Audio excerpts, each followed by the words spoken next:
सर्वमङ्गलमाङ्गल्ये शिवे सर्वार्थसाधिके शरण्ये त्र्यम्बके देवी नारायणि नमोऽस्तुते। शिवशक्त्या युक्तो यदि भवति शक्तः प्रभवितुं न चेदेवं देवो न खलु कुशलः स्पन्दितुमपि। अतस्त्वामाराध्यां हरिहरविरिञ्चादिभिरपि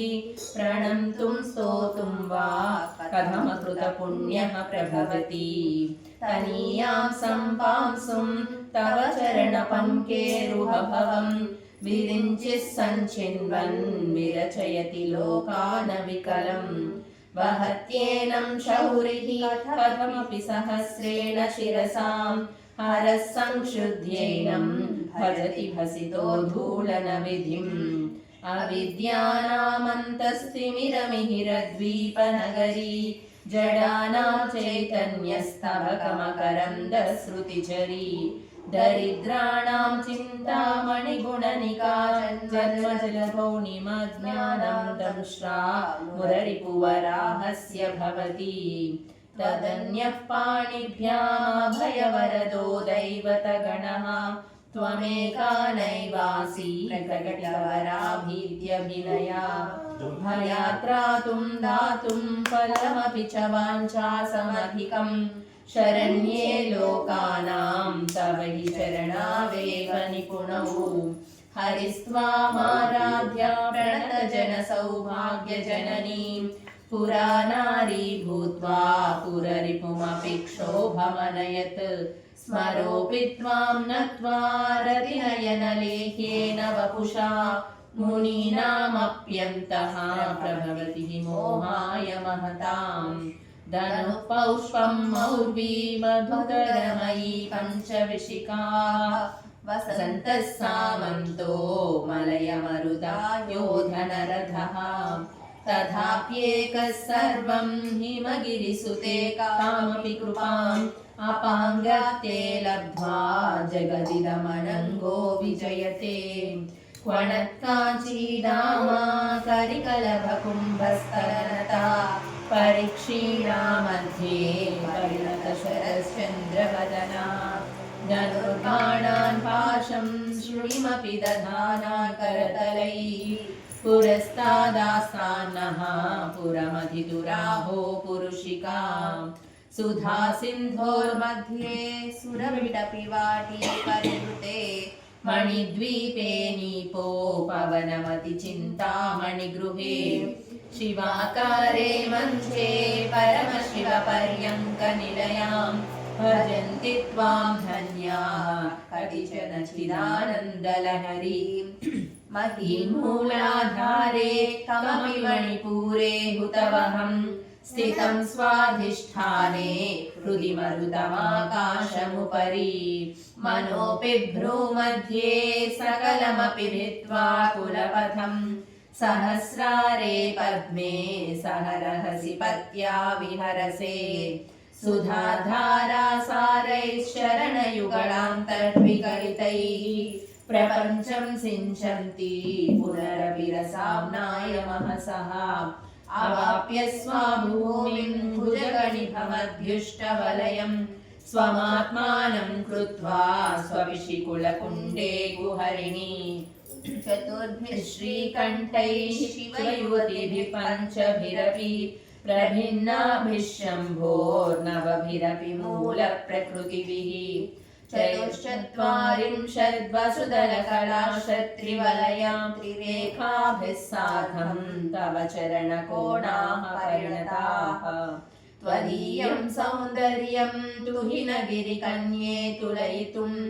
कवीन्द्राः कल्पन्ते कथमपि विरिञ्चित् प्रभृतयः।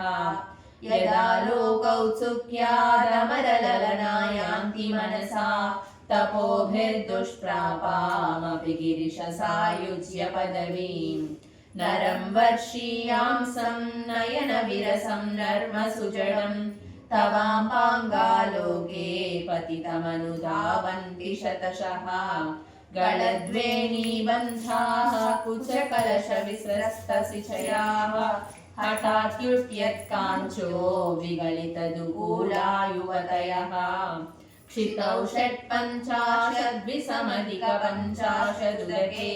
हुताशे द्वाषष्टिश्चतुरधिकपञ्चाशदनिले दिवि द्विषट्त्रिंशन्मनसि च चतुष्षष्टिरितिये मयूखास्तेषामप्युपरि तव पादाम्बुजयुगम् शरज्योत्स्ना शुद्धां शशियुतजटाजूटमकुटां भरत्रासत्राणां स्फटिकघुटिका पुस्तककरां सकृन्नत्वा नत्वा कथमिव सतां सन्निधते मधुक्षीरद्राक्षा मधुरिमधुरीणा फणितयः कवीन्द्राणां चेतः कमलवनबालातपरुचिं भजन्ते ये सन्तः कतिचिदरुणामेव भवतीं विरिञ्चिप्रेयस्यास्तरुणतरशृङ्गारलहरी गभीराभिर्वाग्मेर्विदधति सतां रञ्जनममीं सवित्रीभिर्वाचां शशिमणिशिलाभङ्गरुचिभिः वशिन्याध्याभिस्त्वां सहजननि सञ्चिन्तयति यः सकर्ता काव्यानां भवति महतां भङ्गिरुचिभिः वचोभिर्वाग्देवी वदनकमलामोदमधुरैः तनुच्छायाभिस्ते तरुणतरणि श्रीशरणिभिः दिवं सर्वामुर्वीमरुणिमनिमग्नां स्मरति यः भजन्त्यस्यत्रस्य ध्वनहरिणशालीननयना सपूर्वश्यावश्याः कतिकतिरगीर्वाणगणिकाः मुखं बिन्दुं कृत्वा कुचयुगमधस्तस्य ददतो हरार्धं ध्यायेभ्यो हरमहिषिते मन्मथकलां ससद्यः संक्षोभं नयति वनिता इत्यतिलघु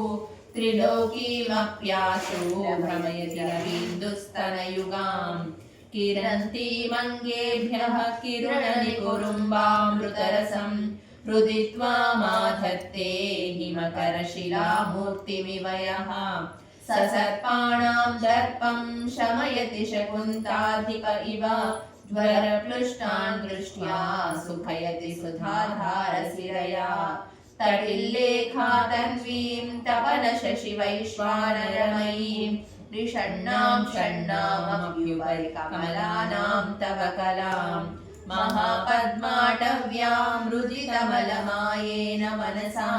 महान्तः पश्यन्तो ददति परमाह्लादलहरीं भवानि त्वं दासे मयि वितरदृष्टिं सकरुणाम् इति स्तोतुं वाञ्छन् कथयति भवानि त्वमिति यः तदैव त्वं तस्मै दिशसि निजसायुज्य पदवीं मुकुन्द ब्रह्मेन्द्र स्फुटमकुटनीराजितपदां त्वया हृत्वा वामं वपुरपरितृप्तेन मनसा शरीरार्थं शम्भोरपरमपि शङ्के हृतमभूत् यदेतद्रूपं सकलमरुणाभं त्रिनयनं कुचाभ्यामानम्रं कुटिलशशिचूडालमकुटं जगत्स्यूते धाता हरिरवतिरुद्रकक्षपयते तिरस्कुर्वन्नेतत् स्वमपि वपुरीशस्तिरयति सदा पूर्वः सर्वं तदिदमनुगृह्णाति च शिवः तवाज्ञामालम्ब्य क्षणचलितयोर्भूलतिकयोः त्रयाणां देवानां त्रिगुणजनितानां तव शिवे भवेत् पूजा तव चरणयोर्या विरचितां तदा हि त्वत्पादोद्वहनमणिपीठस्य निकटे स्थिता हेते शश्वन्मुकुलितकरोत्तं समकुटाः विरिञ्चित् पञ्चत्वं व्रजति हरिराप्नोति विरतिं विनाशं कीनाशो भजति धनदो याति निधनम् वितन्द्री माहेन्द्री विदतिरपि सम्मीलितदृशा महासंहारेऽस्मिन् विहरति सति त्वत्पतिरसौ जपो जल्पशिल्पं सकलमपि मुद्रा विरचना गतिप्रादक्षिण्यक्रमणवशनाद्याहुतिविधिः प्रणामः संवेशः सुखमखिलमात्मार्पणदृशा सपर्यापर्यायस्तव भवतु यन्मे विलसितम् सुधामप्यास्वाद्य प्रतिभयजरा मृत्युहरिणीं विपद्यन्ते विश्वे विदिशतमखाद्यादिविशदः करालं यच्छ्वेलं कबलितवतः कालकलना न शम्भोस्तन्मूलं तव जननिताटङ्कमहिमा किरीटं वैरिञ्चं परिहरपुरः कैटभभिदः कठोरे कोटीरे स्खलसिजहिजम्भारिमकुटम् प्रणम्रे श्वेतेषु प्रसभमुपयातस्य भवनं भवस्याभ्युत्थाने तव परिजनोक्तिर्विजयते स्वदेहोद्धृताभिर्गृणिभिरणिमाद्याभिरभितः निषेव्ये नित्ये वाममिति सदा भावयति यः किमाश्चर्यं तस्य त्रिनयनसमृद्धिं तृणयतः महासंवर्ताग्निर्विरचयति नीराजनविधिम् चतुष्षष्ट्या तन्त्रैः सकलमतिसन्धाय भुवनं स्थितस्तत्तत्सिद्धिप्रसवपरतन्त्रैः पशुपतिः पुनस्त्वं निर्बन्धादखिल पुरुषार्थैकघटना स्वतन्त्रं ते तन्त्रं क्षितितलमवायीतरदिदम् शिवशक्तिः कामः क्षितिरधशविशीतकिरणः स्मरोऽहं सशक्रस्तदंशपरामारहरयः अमीहुल्लेखाभिस्तिसृभिरवसानेषु घटिताः भजन्ते वर्णास्ते तव जननि नामावयवताम् स्मरं योनिं लक्ष्मीं हृदयमिदमादौ तव मनोः निधायैके नित्ये निरवधि महाभोगरसिकाः भजन्ति त्वां चिन्तामणिगुणनिबद्धाक्षवलयाः शिवाग्नौ जुह्वन्तः सुरभिघृतधाराहुत्यशतैः शरीरं त्वं शम्भो शशिमिहिरवक्षोरुहयुगम् तवात्मानं मन्ये भगवति नवात्मानमनघम् अतः शेषशेषी त्वयमुभयसाधारणतया स्थितः सम्बन्धो वां समरसपरानन्दपरयोः मनस्त्वं व्योमत्वं मरुदसि मरुत्सारधिरसि त्वमापस्त्वं भूमिस्त्वयि परिणतायां नहि परम् त्वमेव स्वात्मानं परिणमयितुं विश्ववपुषा चिदानन्दाकारं शिवयुवतिभावेन बिभृशे तवाज्ञाचक्रस्थं तपनशशिकोटिद्युतिधरं परं शम्भुं वन्दे परिमिलितपार्श्वं परचिता यमाराध्या भक्त्या रविशशिशुचीनामविषये निरालोके लोके निवसति भालोकभुवने विशुद्धौ ते शुद्धस्फटिकविशदं व्योमजनकं शिवं सेवे देवीमपि शिवसमानव्यवसितां ययोः कान्त्या यान्त्या शशिकिरणसारूप्य शरणेः विधूतान्तर्ध्वान्ता विलसितचकोरीव जगतीम् समुन्मीलत्संवित्कमलमकरं दैकरसिकं भजेऽहं सद्वन्द्वं किमपि महतां मानसचरम् यदालापादष्टादशकुणितविद्या परिणतिः यदा दत्ते दोषाद्गुणमखिलमध्यपय इव तव स्वाधिष्ठाने हृदमहमधिष्ठाय निरतं तमीडे संवर्तं जननि महतीं तां च समयां यदा लोके लोकान् दहति महति क्रोधकलिते दयाद्राया दृष्टिः शिशिरमुपचारं रचयति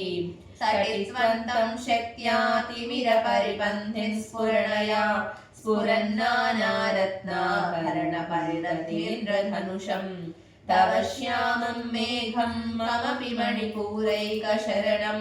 निषेवे वर्षन्तं हरमिहिरतप्तं त्रिभुवनम्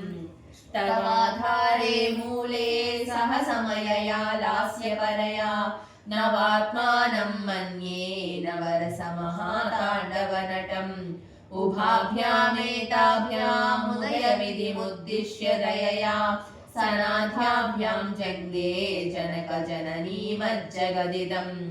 गतैर्माणिक्यत्वं गगनमणिभिः सान्द्रघटितं किरीटं ते हैमं हिमगिरिसुते कीर्तयति यः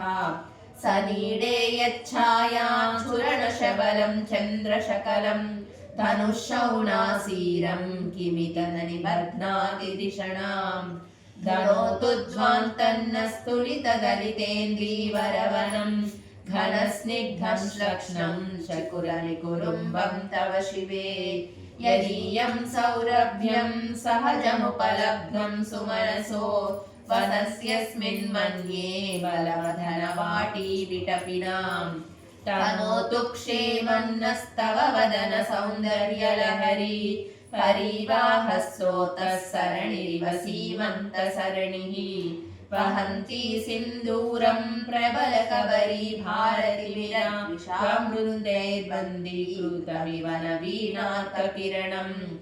अरालैः स्वाभाव्यादलिकलभसश्रीभिरलकैः परीतं ते वक्त्रं परिहसति पङ्केरुहरुचिं धरस्मेरे यस्मिन् दशनरुचिकिञ्जल्करुचिरे सुगन्धौ माह्यन्ति स्मरदहनचक्षुर्मधुरिहः ललाटं लावण्यद्युतिविमलमाभाति तव यत् द्वितीयं तन्मन्ये मकुटघटितं चन्द्रशकलं विपर्यासन्न्यासादुभयमपि सम्भूय च विदः सुधालेपस्यूतिः परिणमतिराकाहिमकरः भ्रुवौ भुग्ने किञ्चित् भुवनभयभङ्गव्यसनिनी त्वदीये नेत्राभ्यां मधुकररुचिभ्यां द्रुतगुणम् धनुर्मन्ये सव्ये तरकरगृहीतं रतिपतेः प्रकोष्ठे मुष्टौ च स्थगयति निगूढान्तरमुमे अहस्यूते सव्यं तव नयनमर्कात्मकतया त्रयामां वामन्ते सृजति रजनीनायकतया तृतीया ते दृष्टिर्दरदलितहेमाम्बुजरुचिः समाधत्ते सन्ध्यां दिवसर्षयोरन्तरचरीं विशाला कल्याणी स्फुटरुचिरयोध्याकुवलयैः कृपाधारा किमपि मधुरा भोगवतिकाः अवन्ती दृष्टिस्ते बहुनगरविस्तारविजया ध्रुवं तत्तन्नाम व्यवहरणयोग्या विजयते कवीनां सन्दर्भस्तव कमकरन्दैकरसिकं कटाक्षव्याक्षेपभ्रमरकलभौ कर्णयुगलम् अमुञ्चन्तौ दृष्ट्वा तव नवरसास्वादतरलौ असूया संसर्गलिकनयनं किञ्चिदरुणम् शिवे शृङ्गारार्द्रा ततिरजने कुत्सनपरा सरोषा गङ्गायां गिरिशचरिते विस्मयवती हराहिभ्यो भीता सरसिरुह सौभाग्यचैनी सखेषु स्मैराते मयि जननि दृष्टिः सकरुणा गते कर्णाभ्यर्णां गरुत इव पक्ष्मानि ददति पुरां हेतुश्चित्तप्रशमरसविद्रावणफले इमे नेत्रे गोत्राधरपतिकुलोत्तं सकलिके तवा कर्णा कृष्णं हरशरविलासं तुलयतः विभक्तत्रैवर्णं व्यतिकरितनीलाञ्जनतया विभाति त्वन्नेत्रत्रितयमिदमीशानदयिते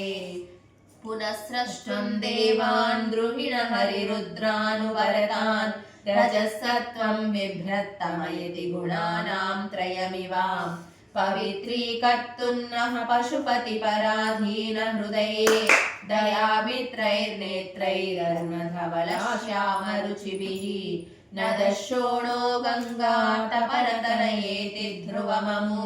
त्रयाणां तीर्थानामुपनयसि सम्भेदमनघम् निमेषोन्मेषाभ्यां प्रलयमुदयं याति जगति तवेत्याहुः सन्तो धरणिधरराजन्यतनये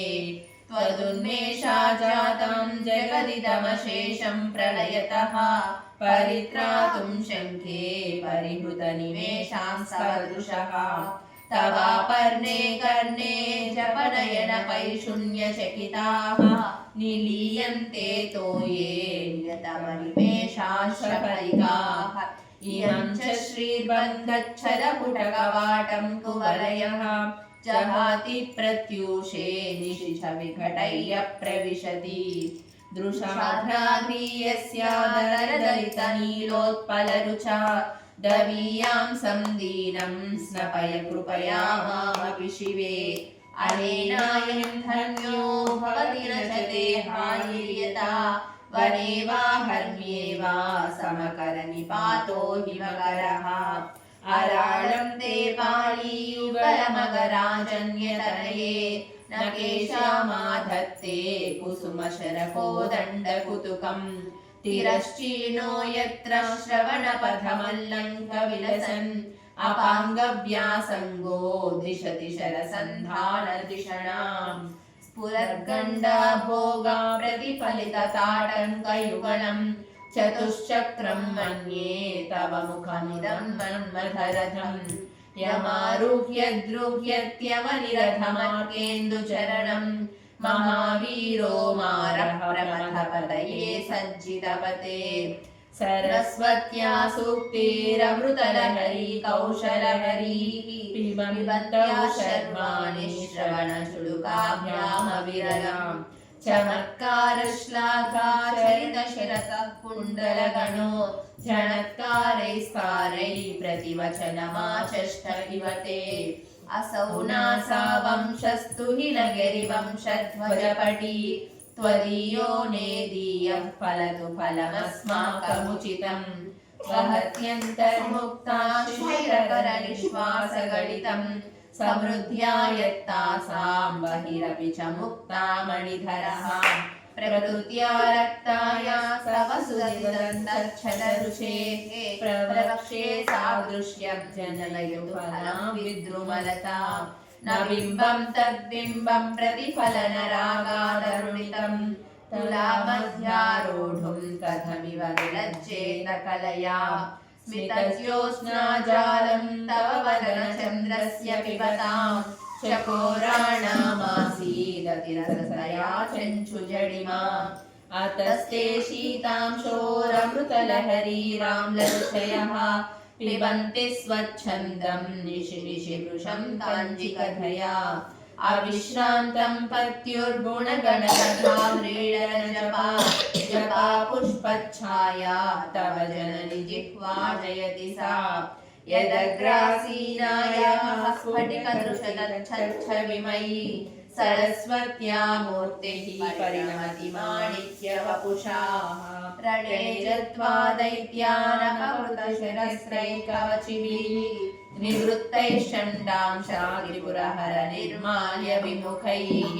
विशाखेन्द्रोपेन्द्रैः शशिविशरकर्पूरशकलाः निलीयन्ते मातस्तव वदनताम्बूलकबलाः विपञ्च्या गायन्ती विविधमपदानं पशुपतेः त्वयारब्धे वक्तुं चलितस्मिता साधुवचने तदीयैर्माधुर्यैरमलपिततन्त्रीकलरवां निजां वीणां वाणीं निचुलयति चोरेण निभृतम् कराग्रेण स्पृष्टं तु हिनगिरिणा वत्सलतया गिरीशेनोदस्तं मुहुरधरपानाकुलतया करग्राह्यं शम्भोर्मुखमुखुरवृन्तं गिरिसुते कथं कारं भ्रूमस्तव शुभकमौपम्यरहितम् भुजाश्लेषा नित्यं पुरदमयितुः कण्टकवती तव ग्रीवा दत्ते मुखकमलनालश्रियमियम् स्वतश्वेता काला गरुडकुलजम्बालमलिना मृणालीलालित्यं वहति यदतो हारलतिका गले रेखास्तिस्रो गतिकमकगीतैकनिपुणे विवाहव्यानध्वप्रगुणगुणसङ्ख्या प्रतिभुवः विराजन्ते नानाविधमधुररागाकरभुवां त्रयाणां ग्रामाणां स्थितिनियमसीमान इव ते मृणाली मृद्वीनां तव भुजलतानां चतुर्षॄणां चतुर्भिः सौन्दर्यं सरसिज भवस्तौतिवदनैः नखेभ्यः सन्त्रस्यन् प्रथममधनादन्धकरिपोः चतुर्णां शीर्षाणां सममभयहस्तार्पणधिया नखानामुद्योतैर्नवनलिनरागं विहसतां कराणां ते कान्तिं कथय कथयामः कथमुमे कयाचिद्वा साम्यं भजतु कलया हन्तकमलं यदि क्रीडा लक्ष्मीर्चरणतललाक्षारसषणं समं देवि स्कन्दद्विमवदनपीतं स्तनयुगं तवेदं नः खेदं हरतु सततं प्रस्तुतमुखं यदालोक्याशङ्काकुलितहृदयो हासजनकः स्वकुम्भौ हेरम्बः परिमृशति हस्तेन झटिति अमूते वक्षोजामृतरसमाणिक्यकुतुपौ न सन्देहस्पन्दो न गपतिपताके मनसि नः पिबन्तौ तौ यस्मादविदितवधूसङ्गरसिकौ कुमारावध्यापिद्वरदमदनौ वहत्यम्बस्तम्बे रमदनुजकुम्भप्रकृतिभिः समारब्धां मुक्तामणिभिरमलां हारलतिकां कुचाभोगां बिम्बाधररुचिविरन्तः शबलितां प्रतापव्यामिश्रां पुरदमयितुः कीर्तिमिवते तव स्तन्यं मन्ये धरणिधरकन्ये हृदयतः पयः पारावारः परिवहति सारस्वतमिव दयावत्या दत्तं द्रविडशिशुरास्वाद्य तवयतु कवीनां प्रौढानामजकमनीयः कवयिताम् हरक्रोधज्वालारविरवलीढेन वपुषा गभीरे तेनाभिसरसि कृतसङ्गो मनसि जः समुत्तस्थौ तस्मादचलतनये धूमलतिका जनस्तानं जायिते तव जननि रोमावलिरिति यदेतत्कालीन्दीप्तनुतरतरङ्गाकृति शिवे कुचे मध्ये किञ्चिज्जननि जनयन् भाति सुधियाम् विमर्धादन्योन्यं कुचकलशयोरन्तरगतं तनुभूतं व्योम प्रविशति वनाभिं कुहरिणीं स्थिरो गङ्गावर्तस्तनमुकुलरोमावलिलता कलावालं कुण्डं कुसुमशरतेजोहुतभुजः रतेर्लीलागारं किमपि तव नाभिर्गिरिसुते बिलद्वारं सिद्धे गिरिशनयनानां विजयते निसर्गक्षीणस्य स्तनतटहरेणुक्लमजुषो नमस्मूर्ते नारी तिलकशनकैस्तृट्यत इव चिरन्ते मध्यस्य त्रुटितटनीतीरतरुणा समावस्थासेनो भवतु कुशलं शैलतनये कुचौ सद्यस्विद्य हठघटितकूर्पासविदुरौ कषन्तौ दोर्मूले कनककलशाभौ कलयता तनुत्तातुं भङ्गारलविधिवलग्नं तनभुवा त्रिधानन्धं देवी वल्लीवल्लिभेवा गुरुत्वं विस्तारं क्षितिधरपतिः पार्वती निजात् नितम्बराचिध्या त्वयहरणरूपेण निदते अतस्ते विस्तीर्णो गुरुरयमशेषां वसुमती नितम्बप्राग्भारस्थगैर्लघुत्वं नयति च कवीन्द्राणां शृण्डान् कनककदलीकाण्डपटलीम् उभाभ्यामूरुभ्यामुभयमपि निर्जित्य भवति सुवृत्ताभ्यां प्रत्युः प्रलतिकठिनाभ्यां गिरिसुते विधिघ्ने जानुभ्यां विभडकरिकुम्भद्वयमसि पराजेतुं रुद्रं विपुणशरगर्भौ गिरिसुते त्रिशङ्कुचङ्घेते विषमभिषिको बाढमकृता यदग्रे दृश्यन्ते दशशरफलाः पादयुगली नखाग्रच्छद्मानस्वरमकुटशानैकनिशिताः श्रुतीनामूर्धानो ददति तव यौ शेखरतया मम केतौ मातः श्रीहृदया देहि चरणौ ययोपाद्यं पादः पशुपतिजटाजूटतटिनी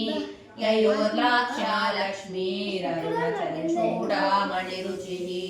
नमो पाकं भ्रूमो नयनरमणीयाय पदयोः तमस्मै द्वन्द्वाय स्फुटरुचिरसालक्तकवते असूयत्यत्यन्तं यथभिहननाय स्पृहयते पशूनामीशानः प्रबलवनकङ्केलितरवे वृषा कृत्वा गोत्रस्खलनमथवैलक्ष्यनमितं ललाटे भर्तारं चरणकमले ताडयति ते चिरादन्तशल्यं दहनकृतमुन्मूलितवता तुलाकोटिक्वाणैः लिलितमीशानरिपुणा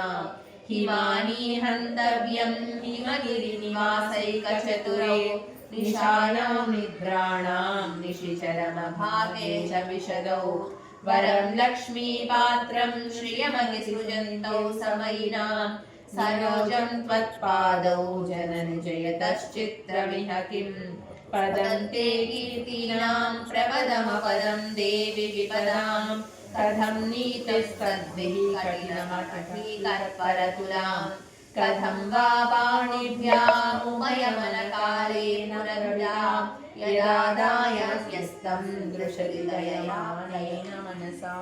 नखैर्नाकस्त्रीणां करकमलसङ्कोचशशिः तरूणां दिव्यानां हसत इव तेषां चरणौ फलानि स्वस्तेभ्यो किसलयकराग्रेण ददतां दरिद्रेभ्यो भद्रां श्रियमनिशमह्नाय ददतौ ददाने दीनेभ्यः श्रियमनिशमाशानसदृशी ममन्दं सौन्दर्यप्रकरमकरन्दं विकिरति तवास्मिन् मन्दारस्तबकसुभगे यातु शरणे निमज्जन्मज्जीवः करणचरणः षट्चररतां पदन्यासक्रीडा परिचयमिवारब्धुमनसः स्खलन्तस्ते खेलं भवदकलहंसा न जहति अतस्तेषां शिक्षां शुभगमनिमञ्जीररणिता छलादाचक्षाणां चरणकमलं चारुचरिते गतास्ते मञ्चत्वं द्रुहिणहरिरुद्रेश्वरभृतः शिवस्वच्छच्छाया कपटप्रच्छदपटः त्वदीयानां भासां प्रतिफलनरागारुणतया शरीरी शृङ्गारो रसैव दृशां दोघिकुतुकम् अरालकेशेषु प्रकृतिसरला मन्दहसिते शिरीषाभाचित्ते दृशतु फलशोभाकुशतटे वृषं तन्वी मध्ये पृथुरसिजारोहविषये जगत्रातुं शम्भोर्जयति करुणा काचिदरुणा कलङ्कः कस्तूरी रजनिकरबिम्बं जलमयं कलाभिर्कर्पूरैर्मरकतकरण्डं निविडितम् अतस्त्वद्भोगेन प्रतिदिनमिदं नित्यकुहरं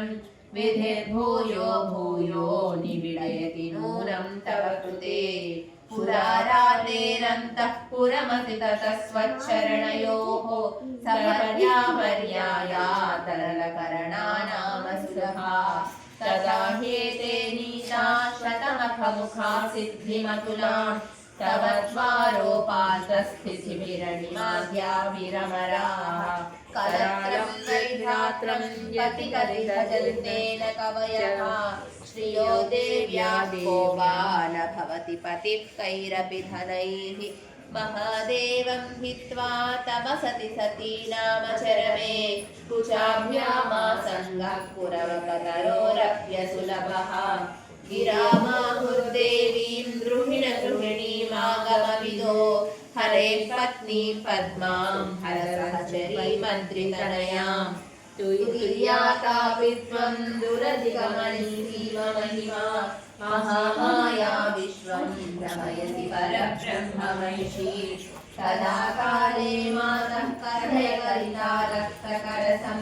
पिबेयं विद्यार्थी तव चरणनिर्देशनजलम् प्रकृत्या मूकानामपि च कविताकारणतया कदा धत्ते वाणी मुखकमलताम्बूलरसताम् सरस्वत्या लक्ष्म्या विधिहरिसपत्नो विहरते रतिः पातिव्रत्यं शिथिलयति रम्येण वपुषा चिरञ्जीवन्नेव क्षिपितपशुपाशव्यतिकरः परानन्दाभिक्ष्यं रसयति रसं स्वद्धजनवान् प्रदीपज्वालाभिर्दिवसकरनीराजनविधिः सुधासूतेश्चन्द्रो फलजलवैदर्भ्यरचना स्वकीयैरम्भोभिः सलिलनिधिसौहित्यकरणम् त्वदीयाभिर्वाग्भेस्तव जननि वाचां सुतिर्यम् त्वदीयाभिर्वाग्भेस्तव जननि वाचां सुतिर्यम् त्वदीयाभिर्वाग्भेस्तव जननि वाचां सुतिर्यम् निधे निधे निष्यस्मेरे निरवधि